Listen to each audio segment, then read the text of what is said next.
विपत्ति के समय काम आने वाले धन की रक्षा करें, धन से स्त्री की रक्षा करें और अपनी रक्षा धन और स्त्री से सदा करें। अर्थात संकट के समय धन की जरूरत सभी को होती है, इसलिए संकट काल के लिए धन बचाकर रखना उत्तम होता है। धन से अपनी पत्नी की रक्षा की जा सकती है। अर्थात यदि परिवार पर कोई संकट आए तो धन का लोभ नहीं रखना चाहिए, परंतु यदि अपने ऊपर कोई संकट आ जाए तो उस समय उस धन व स्त्री दोनों का ही बलिदान कर देना चाहिए।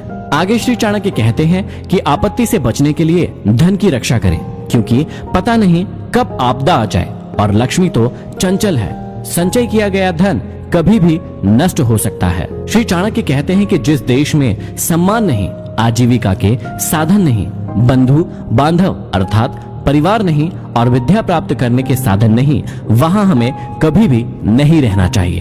अगले श्लोक में श्री चाणक्य कहते हैं कि जहां धनी, वैदिक ब्राह्मण, राजा, नदी और वैद ये 5 न हो, वहां एक दिन से भी ज्यादा नहीं रहना चाहिए।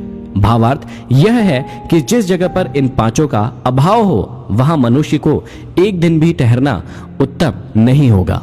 जहां धनी व्यक्ति होंगे वहां व्यापार अच्छा होगा, जहां व्यापार अच्छा होगा तो वहां आजीविका के साधन भी अच्छे होंगे। जहां श्रुतियों अर्थात वेदों के ज्ञाता ब्राह्मण होंगे, वहां मनुष्य जीवन के धार्मिक तथा ज्ञान के क्षेत्र में भी विस्तृत रूप से फैले हुए होंगे।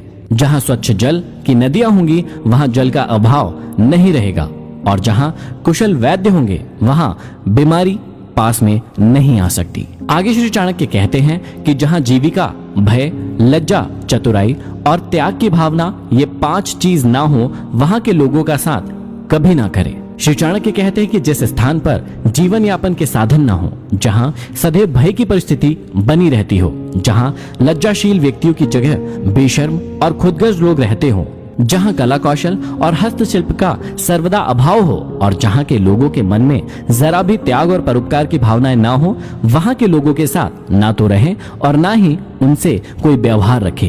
श्री चाणक्य कहते हैं कि नौकरों को बाहर भेजने पर, भाई बंधुओं को संकट के समय तथा दोस्तों को विपरीत परिस्थितियों में और अपने स्त्री को धन के नष्ट हो जाने पर परखना चाहिए, अर्थात उनकी परीक्षा लेनी चाहिए। चाणक्य ने समय समय पर अपने सेवकों, भाई बंधुओं, मित्रों और अपनी स्त्री की परीक्षा लेने की बात कही है। समय आने पर ये लोग आपका किस प्रकार साथ देते हैं या देंगे, इसकी जांच उनके कार्यों से ही होती है। वास्तव में संसार में मनुष्य का संपर्क अपने सेवकों, मित्रों और अपने निकट रहने वाली अपनी पत्नी से होता है। यदि ये लोग छल करने लगे तो जीवन दुभर हो जाता है।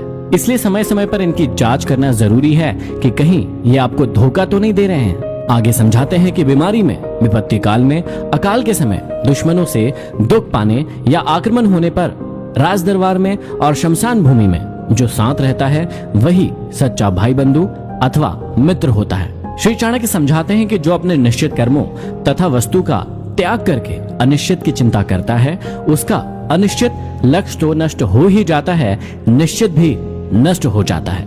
किसी ने सही कहा है, आधी को छोड़ सारी को धावे, आधी मिले न पूरी पावे। जो व्यक्ति अपने निश्चित लक्ष्य से भटक जाता है, उसका कोई भी लक्ष्य पूरा नहीं हो पाता है। अर्थात भाव यही है कि आदमी को उन्हीं कार्यों में अपने हाथ डालना चाहिए जिन्हें वह पूरा करने की सामर्थ्य रखता हो। आगे श्री चाणक्य कहते हैं कि बुद्धिमान इंसान को अच्छे कुल में जन्म लेने वाली कुरूप कन्या से भी विवाह कर लेना चाहिए, परंतु अच्छे रूप वाली नीच कुल की कन्या से विवाह नहीं करना चाहिए, क्योंकि विवाह संबंध समान कुल में ही श्रेष्ठ होता है। लंबे नाखून वाले हिंसक पशुओं, नदियों, बड़े बड़े सींग वाले पशुओं, शस्त्रधारियों, स्त्रियों और राज परिवारों का कभी भी विश्वास नहीं करना चाहिए। श्री चाणक्य कहते हैं कि पुरुषों की अपेक्षा स्त्रियों का भोजन दुगना, लज्जा चौगनी, साहस 6 गुना और काम 8 गुना अधिक होता है। इन बातों का हमेशा ध्यान